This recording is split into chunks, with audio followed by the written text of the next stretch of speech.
Sleep in the garage tonight. My real boyfriend's coming over. That's what she said, word for word, like she was asking me to take out the trash. No eye contact, no smirk, just cold, glossy lipstick and a casual swipe on her phone screen. I stood there, holding a six-pack of the cheap beer I knew she didn't respect me for drinking, my back throbbing from a week of crawling under busted HVAC units for clients who still call me sir but never tip. My boots were still muddy, the kind of mud that dries up and flakes into your carpet, the kind of mess she used to greet me with a smile and a towel for. 17 years of marriage, reduced to a sentence sharp enough to slice skin off bone. I looked past her. There were two glasses on the counter. Cabernet, the one she always called our anniversary wine. Candles flickering low like this was a date night, and I'd just crashed it. She had music playing. Marvin Gaye. That one cut deep for reasons she probably never even thought of. She didn't even pause to gauge my reaction, just kept scrolling, like she was waiting for a delivery. The man she apparently thinks is real. Real what? Real reckless? Real desperate? Or maybe just real enough to make her feel young again for 43 minutes and a bad bottle of wine. I should have said something, should have shouted, should have smashed the bottle, flipped the table, demanded an explanation, anything but what I did. But instead, I set the beer down on the island, gently, quietly, no sound. Grabbed my keys from the hook next to the fridge, the same hook that once held our first house key. I pocketed my wallet, shrugged on the same coat she bought me for Christmas 3 years ago with a tag still dangling from the inside seam, and walked to the door. "Enjoy your night," I said, my voice so calm I barely recognized it.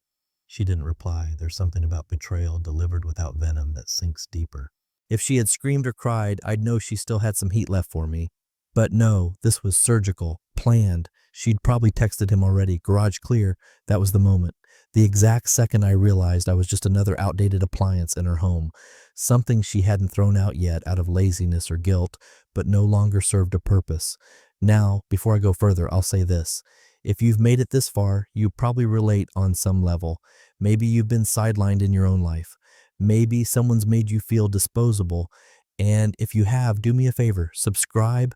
Not because I need numbers or validation, but because 97% of you read this without subscribing. And honestly, it keeps our team going. We dig deep to write what people don't talk about out loud. And it helps to know someone's listening. Really listening. Back to that night. I didn't slam the door. I closed it like a man carrying his own eulogy in his chest. It was cold outside, the kind of cold that wraps around your bones and reminds you you're still alive in all the wrong ways. My truck was parked a little crooked, like always. She hated that. I sat inside for a minute. No music. Just the soft tick of the engine settling and the hollow thud of my own pulse. I looked at our porch, the one I'd rebuilt after the termite rot 3 summers ago while she and her friends were in Napa. Every nail, every board, every detail. Wasted labor. Then I looked at the garage door. I could have gone in. Slept on the old army cot wedged between paint cans and forgotten holiday decorations, but I didn't. I wasn't going to give her the satisfaction. I didn't want to be part of her set design. I wasn't going to be the pathetic husband hiding in the garage while some guy used my shampoo upstairs. So I started the engine, backed out slowly, and headed toward the edge of town. There's a small motel past the truck stop tucked behind a diner that smells like fryer oil and broken dreams. They don't ask questions at that place. Just take your card, hand you a key, and point toward the ice machine like it's a sacred relic. The room was beige, not just the walls, but the air, the light, even the silence. It all felt faded, like it had given up trying to be anything other than tolerable. I didn't even take off my boots, just lay down on the stiff mattress, stared at the ceiling, and counted the cracks that looked like tiny branching rivers. That's when I started remembering. Our wedding, how her hand trembled during the vows, the way she smiled when we moved into our first place. A crumbling duplex with peeling wallpaper and a bathtub the color of regret. I remembered her crying when her mom passed and how I held her for hours on the kitchen floor. I remembered fixing her car in January sleet so she wouldn't miss her sister's baby shower. And I remembered how slowly her thank yous turned into, well, that's what you're supposed to do, right? She used to tell me I was her anchor. Then I guess one day she decided I was just weight. Somewhere between that thought and the fluorescent hum of the bathroom light, I dozed off. Not sleep exactly, just a drifting state of mind where time becomes blurry and your thoughts get loud. And then, at exactly 3:05 a.m., my phone exploded on the nightstand. Not literally, but 48 missed calls, a string of voicemails, and one message that changed everything. Please come back. He saw your photo, Googled your name, and left. Who are you? I sat up, not suddenly, slowly, like a man waking up to find a different life waiting in the corner of the room. And I smiled. The guy behind the hotel counter looked like he'd seen too many nights like mine. Didn't even blink when I slid my card across the desk with a barely there nod and said, just one night. He handed me a key card without a word, just a lazy motion toward the hallway like he was dealing blackjack in purgatory. Room 216. Smelled like bleach, old fabric softener, and the kind of secrets no one writes down. I didn't even bother undressing. Kicked off one boot, then the other, and lay flat on the bed, coat still zipped, phone face down on the nightstand like it was some cursed object I wasn't ready to touch yet.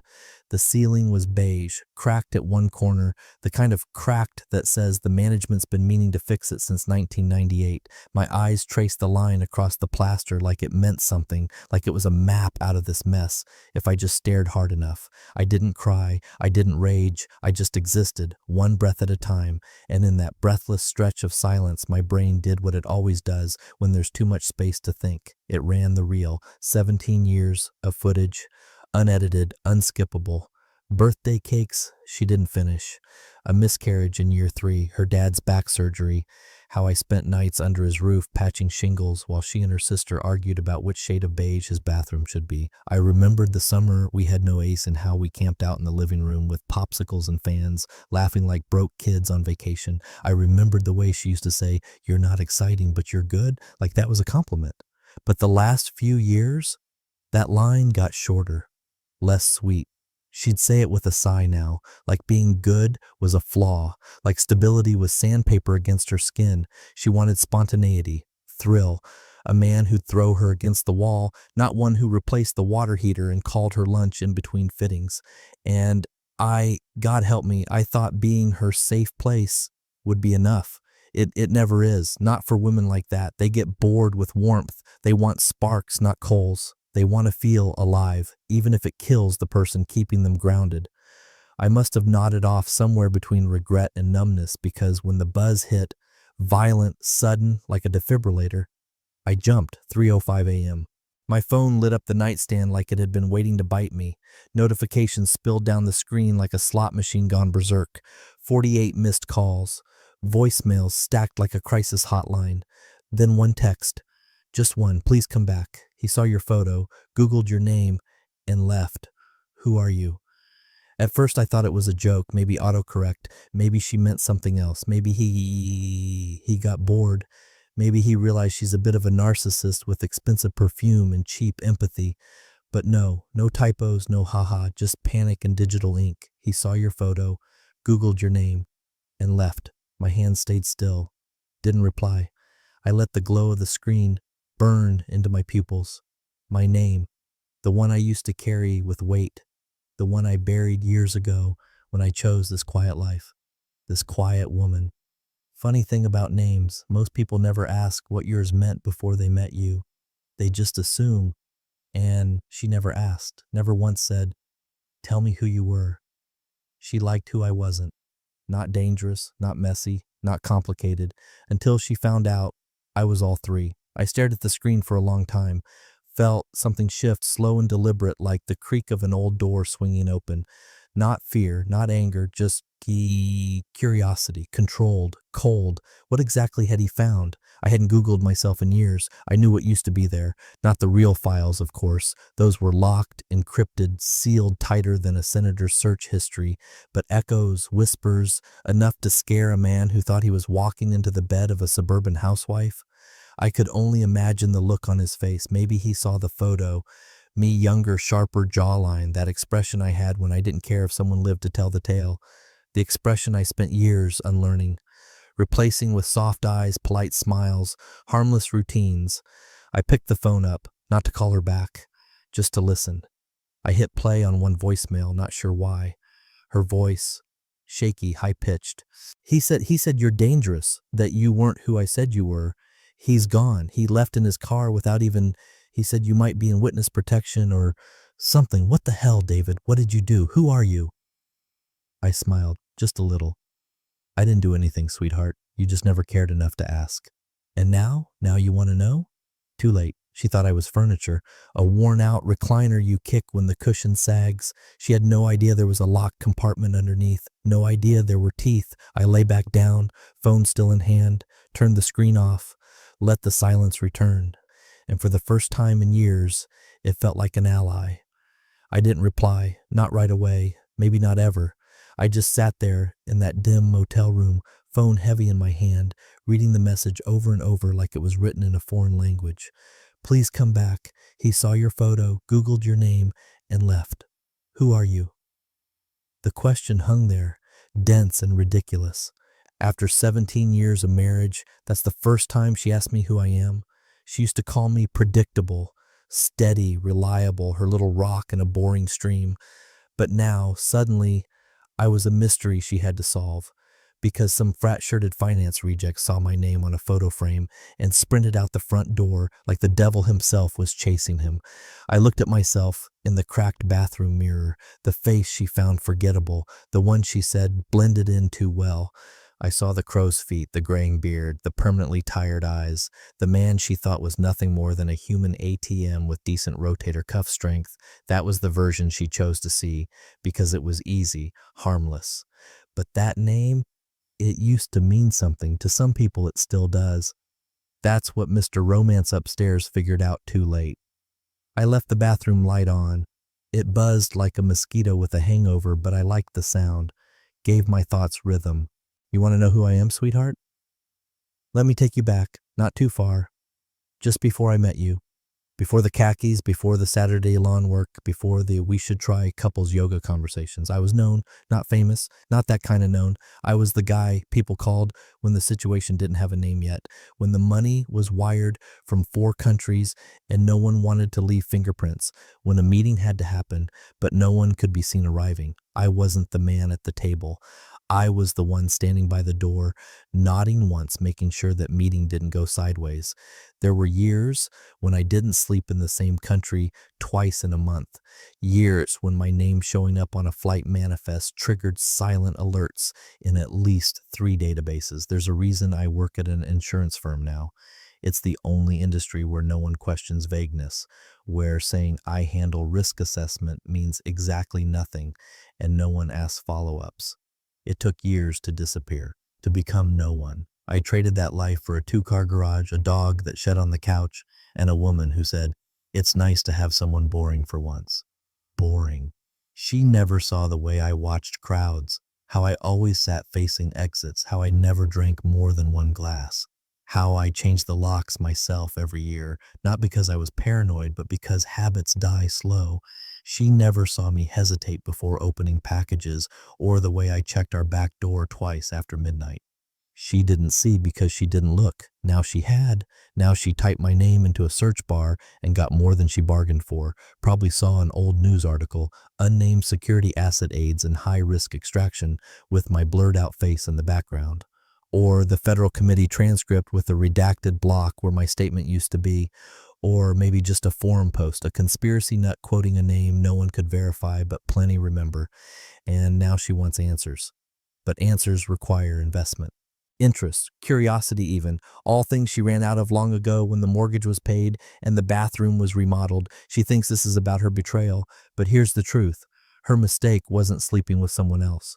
Her mistake was assuming I was safe to betray. Big difference. I walked back to the bed, sat on the edge, and stared at the wall like I was expecting it to blink. The air conditioner hummed like it knew things too. What did he see in that photo? I bet anything it wasn't the suit. It wasn't the stiff smile. It was the eyes. You don't unlearn that look. You just lower your eyelids and hope no one notices. But some men do notice, especially the ones who've danced near that fire themselves.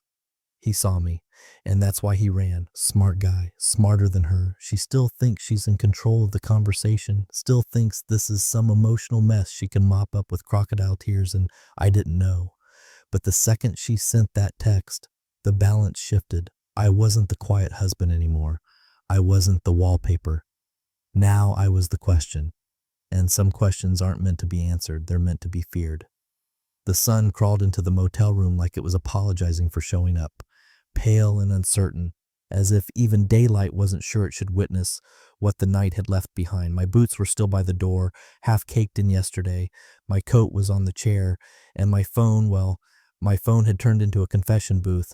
There were more missed calls than I could count, more voicemails than I had the patience to open, each one a chapter in a book she was writing now, desperate to edit a story she never cared to read until the final pages.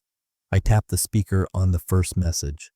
David, please pick up. I don't know what's happening. He freaked out, said you weren't who I told him you were. He looked pale, like actually scared. I thought maybe he had some kind of episode, but then he just left. He ran. What's going on? Please call me. I'm scared. Tap delete. Second message. Okay, seriously? What the hell is this? What's this file he found?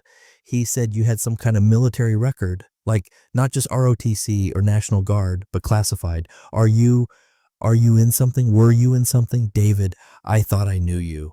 Tap, delete, third. I didn't mean to hurt you, okay? I just wanted to feel alive again. I wanted someone who wasn't predictable. I didn't think he thought you were in witness protection or something. He wouldn't even tell me what he saw. He just said, ask your husband who he used to be. So I'm asking, who are you? Tap, tap, tap, delete, delete, delete. It was like scrubbing blood off tile. There's always something left in the grout, no matter how hard you wipe. Then came the one I didn't delete. Did you hide who you are from me? That one made me stop, not because of the question itself, but the weight she packed into that pause between you and R. Like she realized mid-sentence she'd never even wondered before, that maybe all this time she hadn't married a man, just accepted a placeholder, someone to fill the space between her reflection and her ambition. I didn't hide, she just never asked. In 17 years, she never once leaned over after dinner and said, tell me about the version of you that existed before me, because it didn't matter. To her, I was safe, soft, a fixed object she could lean on when the winds got rough and ignore when the sun came back out. And now that the illusion cracked, she's panicking. Funny how people scream, you lied to me, when what they really mean is, you didn't volunteer the truth I never wanted until now. I put the phone down on the desk beside the half-empty plastic cup of motel coffee. Tasted like burnt cardboard.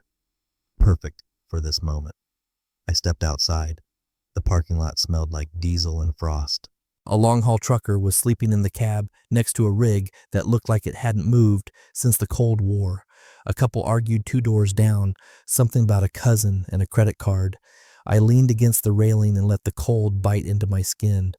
It grounded me, reminded me I was still here, still solid. I could feel the shift, not just in her, but in everything. The way silence hung heavier, the way the air itself seemed to wait on me now. She was unraveling, spinning in a storm of her own design, grasping at the edges for something stable, and realizing too late that the man she'd treated like furniture was the only thing that had ever kept her grounded. Her messages kept coming. I didn't play them. I didn't need to. They all said the same thing. Tell me this isn't real. Tell me I didn't make the worst mistake of my life. Tell me I can still reach you. She didn't understand that when you push a man like me past the brink, he doesn't scream, he doesn't threaten, he leaves, not with a bang, with a vanishing. Her world was built on assumptions, that I'd always come home, that I'd always forgive, that I'd always stay silent. But here's the truth. No one tells you. Silence isn't passive. Silence is a weapon. And she just handed it to me. I went back inside, closed the curtain, sat down. The walls were thin enough to hear the news playing in the room next door. Something about a senator caught lying. Someone important pretending they weren't who they used to be. I almost laughed. Pretending not to be who you are is exhausting. Pretending you never noticed. That's worse. She wants answers now, wants the version of me that existed before I traded that life for porch lights and Costco runs. She had 17 years to ask, 17 years to know me, but instead, she used that time to mold me into someone she didn't fear losing.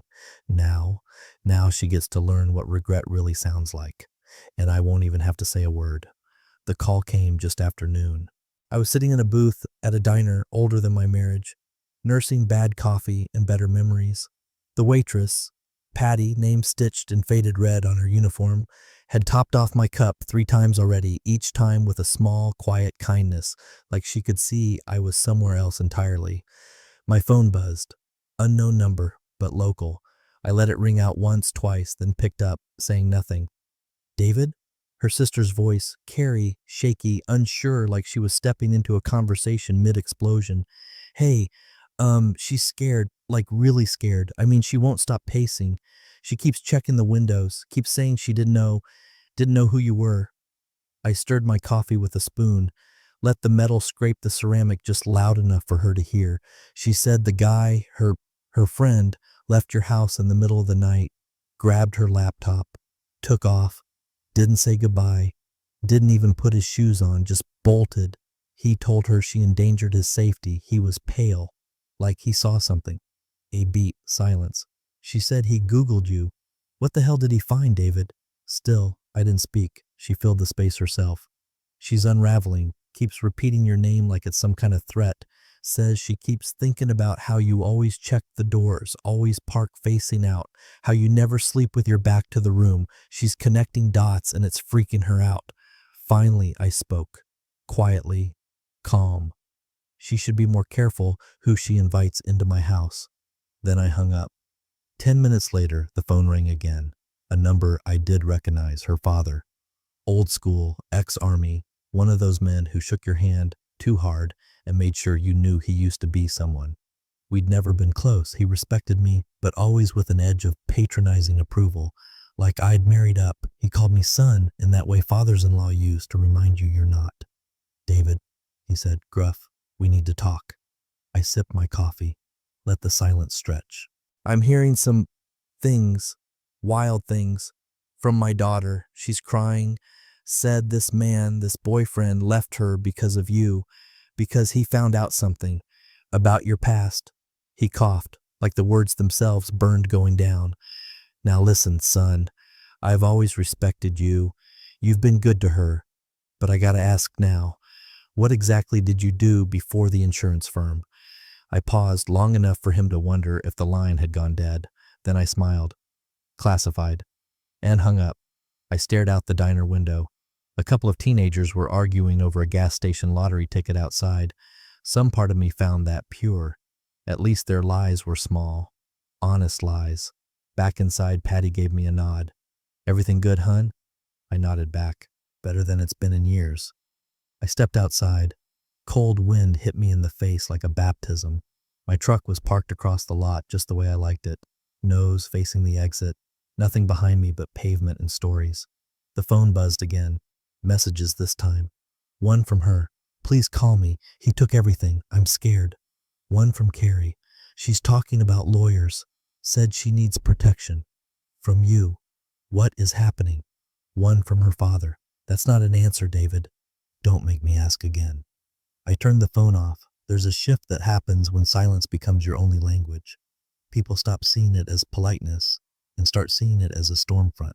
They lean in for answers, but what they really want is reassurance. A way to reframe their own narrative so they're not the villains. But my silence wasn't for comfort. It was a mirror. And they were starting to see what they really looked like. Her family used to treat me like furniture at Thanksgiving.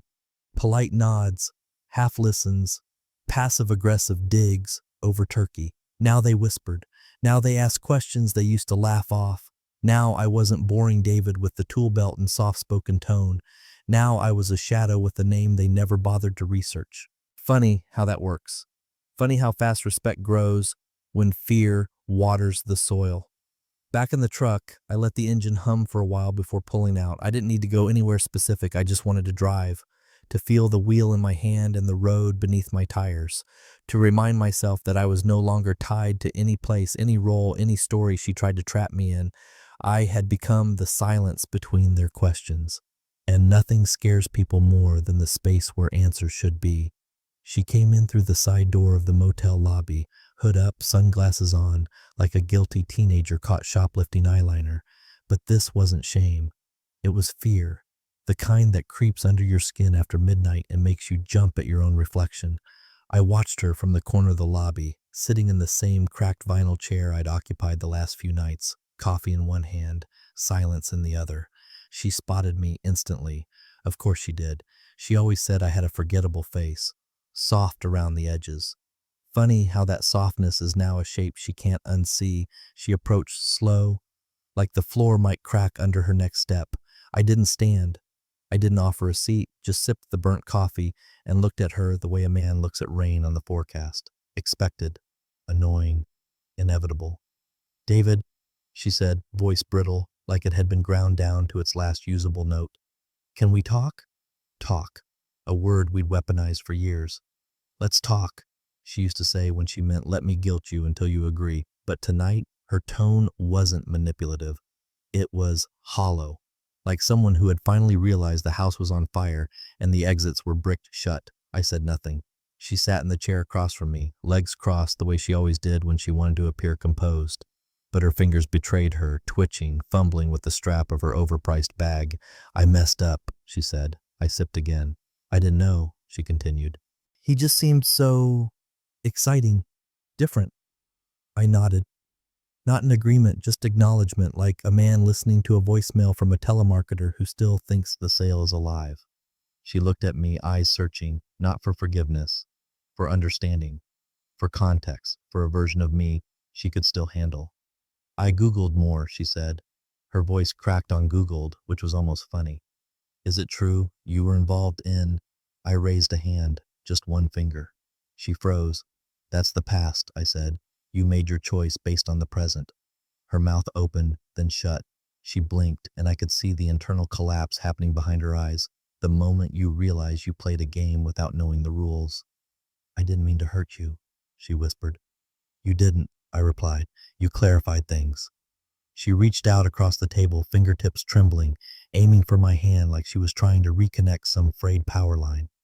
I let her get within an inch. Then I moved my hand back.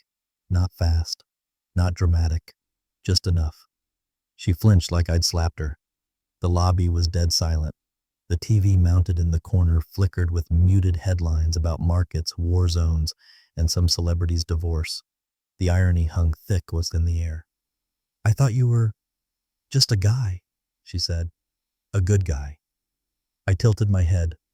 "You thought I was harmless," I corrected. "There's a difference." Her eyes welled up then. She blinked quickly, probably trying to stop herself from crying in public. But the tears came anyway, slow, humiliating, the kind of tears that don't earn sympathy, just consequence. "I lost everything," she said. I almost asked, "Define everything," but I didn't. Instead, I leaned forward slightly, just enough to remind her how close I could be without giving her anything. "No," I said. "You didn't lose anything. You gambled. You assumed the man in your bed was smaller than the man in your fantasies, that your boredom was worth more than your promises, that a thrill outweighed 17 years of quiet protection." She looked like a woman falling through a floor no one else could see. "I didn't know," she said again, a mantra now, a desperate little prayer. "You didn't want to know," I said. A pause stretched between us. She stared down at her hands like they might hold some key to rewinding the clock, but they were just hands, the same ones that had waved goodbye while I walked out the door, the same ones that had poured wine for another man while telling me to sleep in the garage. "Is this it?" she asked quietly. I finished the coffee, set the cup down. "This is the part," I said, "where you realize the only thing worse than being betrayed is betraying someone who never even raised his voice." She stood slowly, like the weight of her choices had finally settled into her spine. "I thought you were supposed to be the safe one," she whispered. I looked up at her, dead center, no blinking. "I was?" And with that, she turned and left, this time through the front doors, her hood down, her walk unsteady, no sunglasses now, no mask, just a woman caught in a mirror that finally showed her what she really looked like. I didn't watch her go, just picked up the cup, took one last swig of cold bitterness, and let the silence settle back in. It was good company, better than she ever was. The next morning, I didn't wake up angry. That part had evaporated days ago. What I felt now was surgical, a clean, clinical kind of focus, cold enough to slice through the mess without letting it bleed. The first call went to the bank. Not a question, not a conversation, just direct orders. I verified the account, asked for the division of marital assets to begin, requested a new personal account in my name only, and flagged all joint credit cards for review. The woman on the other end didn't ask why. She didn't need to. There was something in my tone, I think, a weight that made small talk feel disrespectful. The second call went to the lawyer, my lawyer, one I hadn't needed to call in almost a decade. He picked up on the second ring, no surprise in his voice, just a calm, "David." "I'm ready," I said. He didn't ask for clarification, just said, "Everything's already prepared. I'll have the courier to drop it off within the hour." Efficient men understand each other without theatrics. I spent the rest of the morning assembling the final package. Not a grand gesture, no melodramatic burn piles or red-inked letters, just a slim manila envelope placed dead center on the kitchen table of the house she returned to alone. Inside, divorce papers. Her name no longer on the deed. Her access to the joint account removed. Her financial ecosystem, previously built on assumptions of my compliance, dismantled without a single raised voice. She wouldn't know until she tried to move something, until she called her stylist to book another $600 reset session and her card declined, until she checked the bank app and saw her balance had been reduced to a polite afterthought. I imagined the moment she'd walk through that front door. No welcome home, no scent of dinner in the oven, just silence and the envelope. An address label with her name, misspelled by design just enough to remind her how little attention I needed to give her now. A small symbol of disconnection, of deliberate omission. The voicemail came in around 4:18 p.m. Her voice cracked halfway through the first word. "You're scaring me." That's what she said. Not "I'm sorry," not "can we talk," not "I didn't expect this." Just fear, just that. I played it once, then deleted it. Fear was appropriate, not because I intended harm, but because, for the first time in her life, she was dealing with someone she couldn't manipulate. She thought silence meant weakness. She was wrong. Silence is stronger than screaming. It doesn't ask for attention. It demands it. You can argue with yelling. You can cry over accusations. But silence is an empty room where every echo is your own guilt coming back to haunt you. She followed the voicemail with a flurry of texts, panic, spiraling. "I don't understand what's happening. We need to talk. You can't just erase me from the house. This isn't fair. You're the one scaring me. Are you trying to punish me? Is this revenge?" I didn't answer, because it wasn't revenge. It was correction. She thought she could live a double life with no consequences, that the boring man who made sure the water heater worked and the mortgage got paid would always be there in the background like a painting hung in a hallway no one walks through anymore. But I'd stepped off the wall, and now she was alone in that hallway. I did check the security cam once, motion alert triggered by the front door. She came home in a rush, stormed in like a woman expecting a scene, but there was nothing. Just that single envelope on the table like a loaded weapon. She picked it up, opened it, started pacing. Her mouth formed a dozen things I couldn't hear, but I knew the shape of those words. "What the hell? Are you kidding me? He can't do this. Where's the rest?" She threw her phone once. It bounced off the island and landed in the sink. That made me smile. But not for long, because I wasn't enjoying this. I wasn't gloating. I was simply done. You can't negotiate with someone who only respects volume. You have to take away the one thing they thought they owned without question. Your silence, your patience, your presence. She spent 17 years assuming I'd never leave the stage, that I was a prop in her drama, stoic, stable, ignorable. Now the lights were off, the set was empty, and she was the only one still reciting lines, alone. The first crack in her social mirror came at the gym. Not dramatic, not loud, just a subtle ripple in the usual choreography of her weekday routine. The same overpriced leggings, same smug smile, same iced protein shake after hot yoga. Only this time, her favorite instructor, a 20-something with a tattoo of a phoenix and a tone that always danced just shy of patronizing, didn't greet her with the usual performative warmth. "Hi, actually, I think today's session is full," the girl said, avoiding eye contact, adjusting the class roster without touching it. My wife, well, ex-wife pending paperwork, laughed. That laugh, the one she used when she was trying to reassert dominance with faux confusion. Full? I've had this slot booked for 6 weeks. The instructor shrugged, apologetic in that corporate way that isn't really sorry at all. Yeah, it's just maybe come back next week. That's how it starts. Not with a scandal, with a soft exclusion wrapped in fake smiles. She texted me after. Not a question, an accusation. Did you say something to people at my gym? I didn't answer, because I hadn't, but I didn't need to. Whispers don't need a conductor when the silence starts humming on its own. She went to work the next morning dressed like she was about to interview for a position she already held. Hair too perfect, makeup too precise. That's what guilt looks like when it tries to cosplay as control. Her coworker, Marla, someone she once bragged about helping through a divorce, walked past her in the hall without the usual stop and gossip. That's when it clicked. She wasn't in control anymore. She was the topic. She was the story. And she had no idea where it started. The neighbor next door, the one she used to passive-aggressively scold for not trimming his hedges, muttered something as she pulled into the driveway.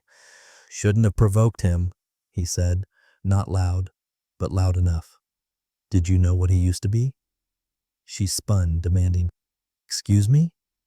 But he was already walking away, leash in hand, whistling for his Labrador like she didn't matter anymore. That night, she texted again. People are saying things. About you, about what you were before. I don't know who's talking, but it's getting around. Another came an hour later. A client asked if I needed security clearance to be married to you. What did you do, David? She followed with a voicemail, short, breathless. You didn't have to do this. I played it once, deleted it again. I hadn't done anything, but I'd stopped protecting her. That was enough. You see, all those years, she paraded herself at brunches and fundraisers and Pilates retreats. She thought my silence was just background static. She called me solid, like it was a compliment. But what she meant was forgettable. Now she realized that when the man you forget walks away, he takes the shelter with him. She never knew how much of her image was built on the absence of mine. The respectable husband, the homeowner, the one who never drank too much at parties, who said thank you to the valet, who never once embarrassed her in public. She curated a life atop my restraint, and now that it was gone, the cracks were visible to everyone. Whispers are funny like that. They grow faster when they aren't corrected, and I had no intention of correcting anyone. Some said I was military, others said government, some said I was involved in something offshore. Intelligence work, maybe. One woman told her husband I'd been in a special unit with no insignia. Another claimed I'd once handled cleanup operations for undisclosed international incidents. I heard all this secondhand. People love a good myth. They love it even more when the subject doesn't deny it. I just kept walking my route, picking up coffee, stopping by the hardware store, nodding to familiar faces without offering conversation. That scared them more than shouting ever could. The community had turned, not aggressively, but precisely and quietly, like frost creeping under a closed door. And she started changing. Her voice grew thinner. Her posts on social media slowed. The carefully staged photos of brunches, the gym selfies, the motivational quotes all vanished. She began leaving the house less, avoiding eye contact. Her gait stiffened, like she expected every corner to hold an explanation she couldn't stomach. She called her sister, her father, her friends, and they didn't answer the way they used to, because once a whisper starts, even loyalty checks the wind. I didn't orchestrate it. I just let it breathe. The room was too quiet, one of those corporate law offices designed to neutralize all emotion. Glass walls, brushed metal, a bowl of stale mints no one touches. The only sound was the distant hum of a printer down the hall and the sharp tick of the second hand on the wall clock. Every tick felt deliberate, surgical. She arrived late, not out of disrespect. I think she just needed those extra minutes to build a version of herself that might still be salvageable. The door opened and she stepped in wearing a blazer that still had the tags folded inside the sleeve. Her hair was neater than usual, makeup lighter. She looked uncertain, like she was stepping into someone else's funeral but wasn't sure if she was the guest or the casket. She sat across from me at the long table, hands folded, then unfolded, then folded again. No one else in the room. My lawyer had stepped out. On my request, she wanted a meeting. I wanted her to see that she no longer had the right to dictate the terms. She looked up, eyes red but dry. I didn't know who I married, she said. I looked at her, just looked. She was thinner now, not in a flattering way, in a haunted way, like the whispers had drained the fat from her face and the trust from her spine. Her voice didn't tremble, but not because she was strong, because she was already empty. Still, I said nothing. So she reached into her oversized handbag and pulled out a box, worn, taped on one side, with our old address scribbled in my handwriting across the top. My handwriting. From when she still used to read it like it meant something, she slid it across the table. I found these in the attic, she said. Didn't want to throw them out. Figured they were yours before they were ours. Inside the box, a few ties I hadn't worn since Obama's second term, an old leather wallet with my father's initials pressed into the spine, and, tucked between two forgotten postcards, a photo.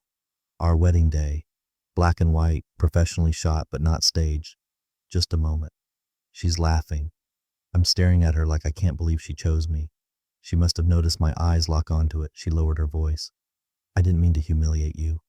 A whisper, as if saying it louder would break something already crumbling. I set the photo down, let the silence settle between us. Then I finally spoke. You didn't, I said. You freed me. Her breath caught. You could see it, a half-second hesitation, like her body didn't know whether to sigh or sob. I don't know who I am anymore, she said. That's because you always defined yourself by who you were standing next to. She nodded, slowly, like someone realizing she'd been holding the wrong map for 17 years. She tried to say something else. Her lips parted, eyes flicked to mine, then away again. But whatever it was, it died in her throat. Not because I stopped her, because she knew deep down that no apology could outpace what had already been set in motion. The truth was this. She wasn't sorry for what she did. She was sorry for what it cost her. And I wasn't angry anymore. I wasn't even disappointed. I was simply done. The weight was gone. The future we once spoke about, retirement homes in Arizona, driving cross country in an RV, grandkids crawling on Christmas carpet, that wasn't grief anymore. That was fiction, bad fiction, the kind with predictable dialogue and a weak plot twist. I stood. She didn't move. You'll be served the final documents next week, I said. Everything's already signed. She nodded again. This time it looked like surrender. I picked up the box, tucked the photo into the side flap without looking at it again, and walked out. Didn't look back. Didn't close the door gently. Didn't say goodbye. Because this wasn't an ending. It was an extraction. 3 weeks. That's how long I waited. Not for her, but for the static to clear. Paperwork finalized. Keys dropped at the bank. Accounts locked. Titles transferred. My name surgically removed from every place she used to feel safe. I didn't tell anyone where I was going. I didn't need to. I packed light, not because I had nothing worth keeping, but because there's a kind of freedom in choosing what doesn't follow you. I drove north. No destination. Just direction. The kind of drive where the radio fades out one station at a time until all that's left is engine noise and the occasional whisper of your own breath. The cabin sits on the edge of a ridge, middle of nowhere. Closest town's just a post office and a bait shop. No signal, no cameras, just trees and wind, and a silence too deep for apologies to echo in. It's the kind of place you don't find on accident. The realtor asked for a name. I gave him an old one, the kind no one Googles because it doesn't lead anywhere. He didn't ask for more.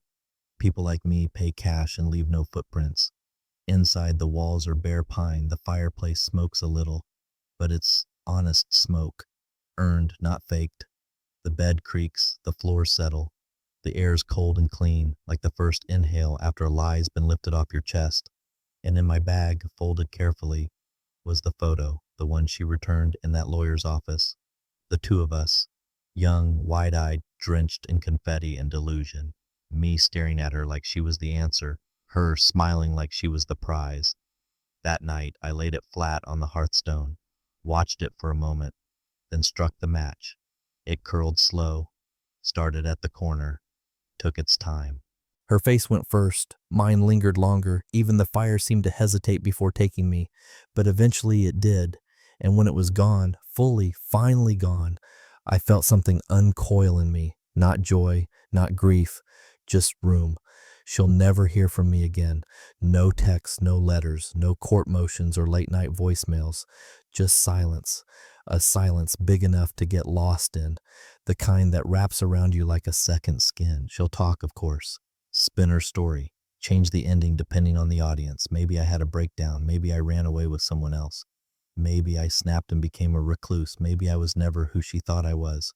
But late at night, when her phone's dark and her friends stop picking up, she'll remember the boyfriend, the Google search, the way he looked at the screen, then at her, then backed away like he'd stepped on a mine. And she'll wonder, she'll have to wonder, because nothing I could say would ever compete with the noise in her head. She'll remember the night I walked out, the envelope on the table, the name on the deed without hers, the faces that turned from hers in yoga classes and boardrooms, the neighbors who suddenly had nothing polite to say.